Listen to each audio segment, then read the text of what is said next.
Hello बच्चों, कैसे हैं आप।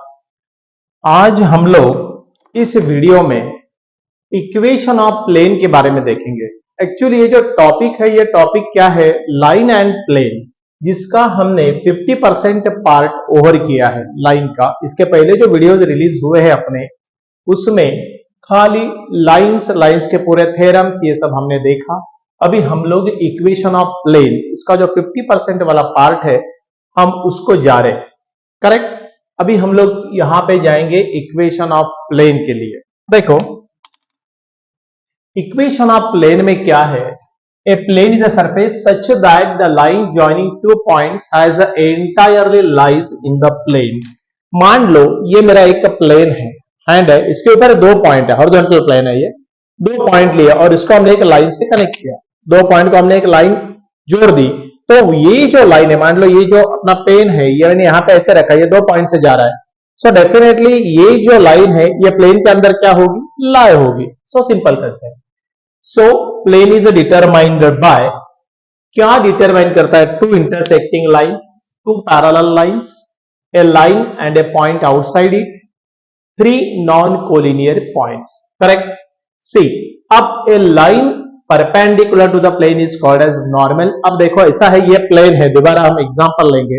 ये प्लेन है, ये प्लेन के अंदर, ये प्लेन को अगर मैंने परपेंडिकुलर लाइन बनाई, करेक्ट, ये प्लेन को अगर हमने परपेंडिकुलर लाइन बनाई, सो इसको क्या बोलने का, दिस लाइन इज नॉर्मल। ये प्लेन को परपेंडिकुलर है ना, तो क्या बोलने का, that is normal to the plane.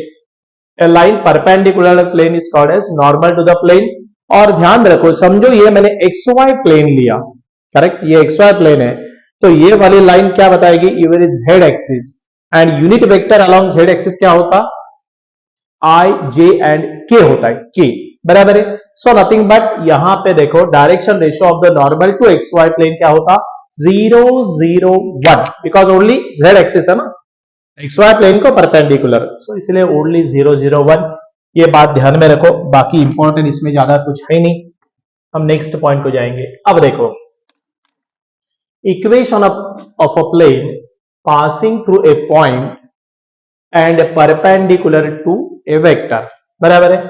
अब यहां पे क्या है, एक्चुअली ये एक प्लेन है, ये प्लेन में आपको मालूम है r is any variable point in that plane, और यहाँ पे a दूसरा पॉइंट है, तो इसको हमने जोड़ दिया, सो दिस इज एपी वेक्टर हो गया, लाइन का वेक्टर क्या हो गया, एपी, बराबर है। और ये प्लेन को, ये वाला जो आपकी वेक्टर है वो क्या है, n vector is perpendicular to the plane. तो हम इसको बोल सकते हैं कि एन वेक्टर क्या है, it is normal to the plane, है ना, नॉर्मल बोले तो परपेंडिकुलर, राइट।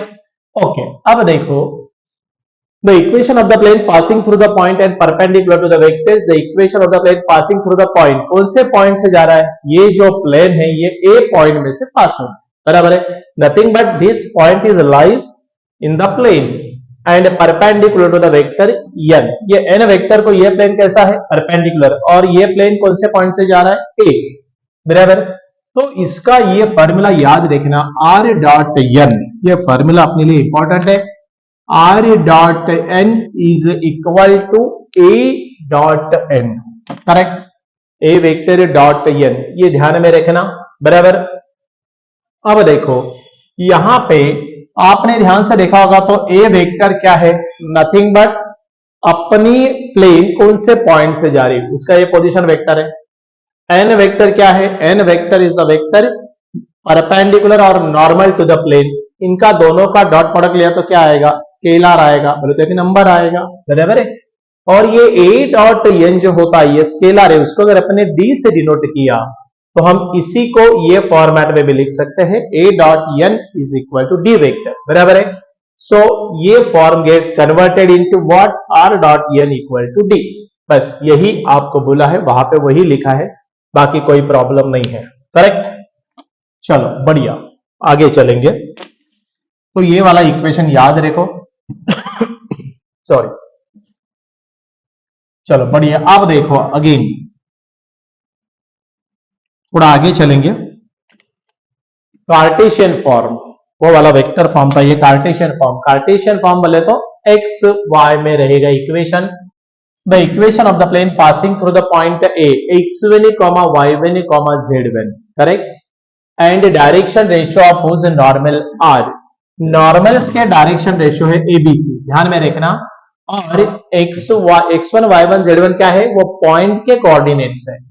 सो आपको कार्टेशियन फॉर्म में कैसे लिखा जाएगा, ये a into x minus x1, ये क्या है, a nothing but your direction ratio of normal, right, plus b into y minus y1 plus c into z minus z1 equal to 0। यही इक्वेशन को आप ऐसे भी लिख सकते हैं, ax plus by plus cz plus d equal to 0। वो आगे आगे चलने के बाद आपको भी समझ में आएगा कि कैसे अपने को फॉर्म रिक्वायर्ड है, कैसे दिया है, वो हिसाब से हम लोग उसको लिख सकते हैं, चलेगा, नो प्रॉब्लम। अभी हम लोग इसके न्यूमेरिकल्स को जाएंगे, राइट, आप इक्वेशन याद कर लेना, सो अपने को फिर कोई भी प्रॉब्लम नहीं आए। चलो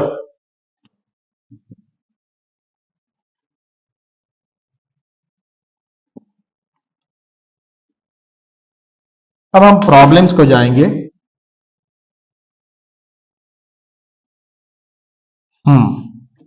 अब ये वाला जो प्रॉब्लम है जरा देख लेना, find the vector equation of the plane passing through the point having position vector, ये वाला पॉइंट का पोजीशन वेक्टर दिया, and perpendicular to the vector, वो वाला दिया, परपेंडिकुलर टू द वेक्टर्स, ये वाला दिया है, बराबर है। मतलब क्या दिया, ये अपना एन वेक्टर हो गया और ये आपका ए वेक्टर हो गया, पोजीशन वेक्टर ए, समझ में आया। तो पहले लिखना as we know vector equation of plane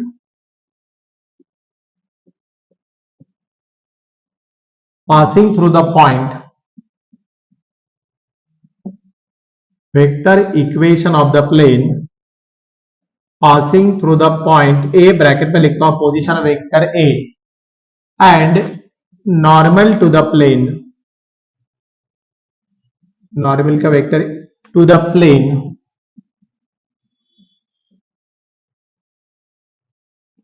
and normal to the plane is given by, और आपको मालूम है इसका फॉर्मूला क्या है, अभी हमने देखा r dot n is equal to a dot n, सही है, नो प्रॉब्लम।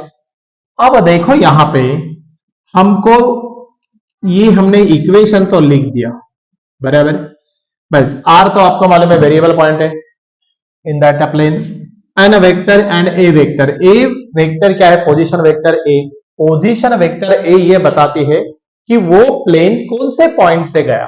अब आपको मालूम है passing through the position vector, अपना जो प्लेन है यहां से पास हो रहा है, nothing but what, therefore as it is given that, क्या गिवन है अपने को, ये वाला अपना क्या हो गया, पोजीशन वेक्टर ए हो गया, है ना, passing through 2i cap plus 3j cap, मतलब प्लेन अपना ये पोजीशन वेक्टर से, मतलब कैपिटल ए पॉइंट से पास हो रहा है, जिसका पोजीशन वेक्टर है स्मॉल है, बराबर है, and perpendicular to the vector, perpendicular, plane को परपेंडिकुलर क्या रहती है, normal, so nothing but this is our n vector, है ना, nothing but 2i cap plus j cap minus 2k cap, are you getting it और not, समझ में आ रहा है आपको।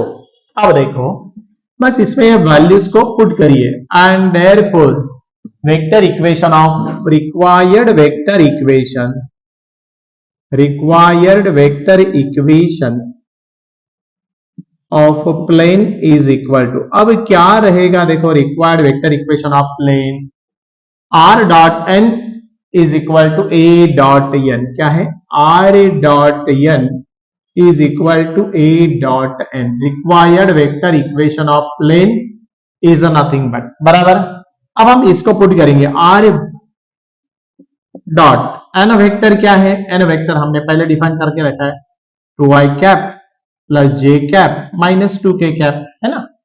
a वेक्टर क्या है, a वेक्टर में तो कौन से पॉइंट से वो अपना प्लेन पास हो रहा है, वो तो दिया है, nothing but what, 2i cap plus 3j cap plus 4k cap dot n vector, n vector हमारे पास है 2i cap plus j cap minus 2k cap. मेरे ख्याल से यहां तक समझने में कोई दिक्कत नहीं होगी, बराबर। अब देखो हम क्या लिख सकते हैं इसको, यहां पे दोनों का डॉट प्रोडक्ट है तो I dot I, J dot J, के डॉट के। सो लिखेंगे 2 2 4 plus 3 J dot J plus 4 2 minus 8, correct. अब जरा बोर्ड पे ध्यान देना, R dot 2 I cap plus j cap minus 2k cap, that is equal to 4 plus 3 7 minus 8 nothing but -1, correct. और यही आपका required vector equation of plane, right. यही आपका required vector equation of plane है। ध्यान देना, बहुत सिंपल है, बट आपको समझ में आना कि क्या दिया है और अपने को क्या इक्वेशन में इसको पुट करना है, correct. Go through it once,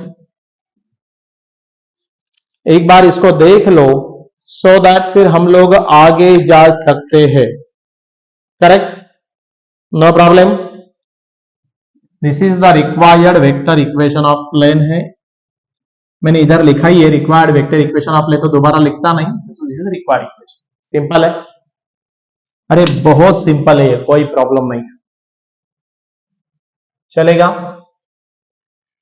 और एक प्रॉब्लम लेंगे, ये डायरेक्ट फॉर्मूला में पुट हो गया। अब देखो मैं वही बता रहा था, अभी थ्योरी में भी बताया, दोबारा बताता हूं। A dot n nothing but, ये स्केलर है क्या नहीं, देखो पहला a dot n nothing but scalar आया ना, इसलिए आपने उसको नाम दिया था छोटा d, small d. So r dot n vector is equal to d, ऐसे वो फॉर्मेट में बताया, correct. Nothing but d is nothing but scalar, another format है ना। चलो और एक प्रॉब्लम को जाएंगे हम लोग।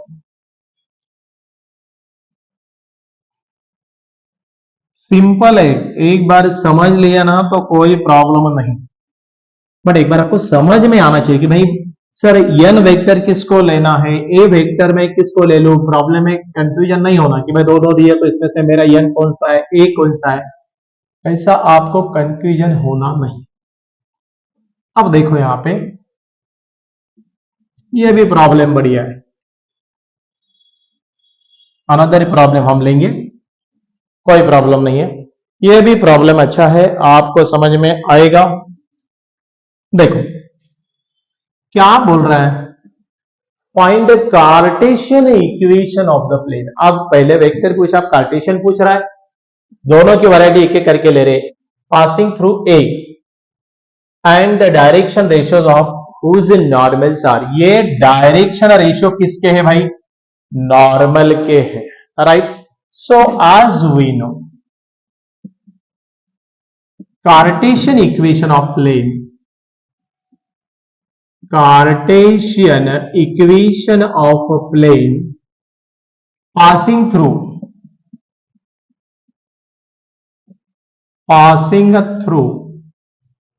पहले हमने पॉइंट के कोऑर्डिनेट थ्योरेटिकली पकड़ लिए x1 y1 z1 and direction ratios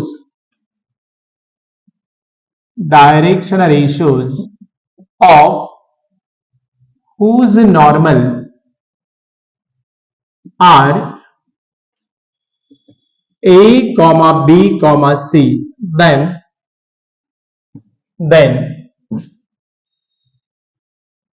required Cartesian equation of plane is required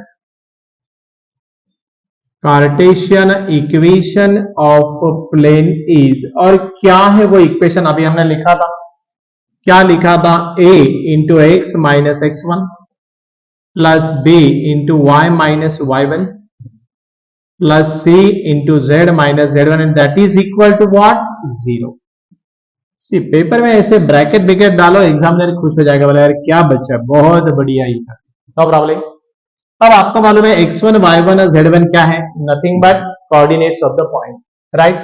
सो अपने यहां पे क्या हो जाएगा, गिवन डाटा की अगर हम बात करेंगे तो अपने को पॉइंट क्या दिया है, पॉइंट ए दिया है 1, 2, 3, नथिंग बट आपको मालूम है ये अपना क्या हो जाएगा x1, ये क्या हो जाएगा y1, ये क्या हो जाएगा z1, सही। एंड अपने को और क्या दिया है, नॉर्मल्स के डायरेक्शन रेशियो दिए है ना, नॉर्मल के डायरेक्शन रेशियो दिए बोले तो, एंड ए इक्वल टू कितना हो गया 3, बी इक्वल टू कितना हो गया 2 और सी इक्वल टू कितना हो गया 5. A B C are direction ratio of normal. बस put this value in above equation, बराबर है. And therefore required Cartesian equation, required Cartesian equation of plane is, और आपको मालूम कार्टेशियन इक्वेशन ऑफ प्लेन ए क्या है 3x माइनस x1, क्या लिखो x1 1 सही, प्लस बी क्या है 2, y minus y1, y minus y1 कितना है 2, राइट, प्लस सी क्या है अपना 5 into z minus z1 3 and that is equal to what 0, right. अगर हम इसको ऑपरेट करते हैं तो 3x minus 3 plus 2y minus 4 plus 5z minus 15 that is equal to 0, चलेगा. और अब देखो जरा गैदरिंग कर दो, सो 3x plus 2y plus 5z, हाँ अब कांस्टेंट की बात, माइनस 3 माइनस 4 मेरे ख्याल से माइनस 7 और ये माइनस 15, माइनस 15 माइनस 7 मेरे ख्याल से is it minus 22 and that is equal to, so this is your required Cartesian equation of plane. This is your full and final answer. Correct? Go through it once. एक बार चले जाना फिर देख लेंगे, कुछ प्रॉब्लम है तो. आपको याद है क्या, अभी हमने थियोरेटिकली ये बताया था कार्टेशियन इक्वेशन ऑफ प्लेन को आप ऐसा भी लिखते हैं, कैसा, so ax plus by plus cz plus d equal to 0. थोड़ा थोड़ा याद आ रहा है, सो कंपेयर करके दिखा रहा हूं. So it is nothing but what called, ऐसे भी अनदर फॉर्मेट है, ये तो एक फॉर्मेट है ही, उसमें कोई प्रॉब्लम नहीं, राइट. चलेगा, वेरी सिंपल. एक बार go through it so that we will proceed to. So ये होता है nothing but your vector equation of plane, Cartesian equation of, चलेगा. थ्योरम समझाया और इसके ऊपर न्यूमेरिकल्स लेके भी आपको समझा. बस एक बार ये बेसिक समझ में आ गया तो आगे कहीं भी लगा तो आप बराबर इसका यूज करके इक्वेशन को बना सकते हैं, चलेगा, नो प्रॉब्लम. सो एक बात है, अगर आपने इस चैनल को सब्सक्राइब नहीं किया तो सब्सक्राइब करो, लाइक करो, शेयर करो, कमेंट दे दो, राइट. ये टोटली फ्री ऑफ कॉस्ट है, राइट. तो थोड़ा सा वो कर दीजिए. और अभी नए नए पॉइंट्स आएंगे, कंटिन्यूशन में ये लेक्चर्स देखते रहना. एक डेली हम 1 लेक्चर्स तो पर डे पोस्ट कर रहे हैं, राइट. तो वो देखो, नोट्स बनाओ, आराम से आपको प्रिपरेशन हो जाए, चलेगा. और इसका बेस पकड़ के फिर आप लोग बहुत सारी प्रॉब्लम्स को सॉल्व कर सकते, नो प्रॉब्लम, चलेगा. Again we will meet in the next video. Thank you.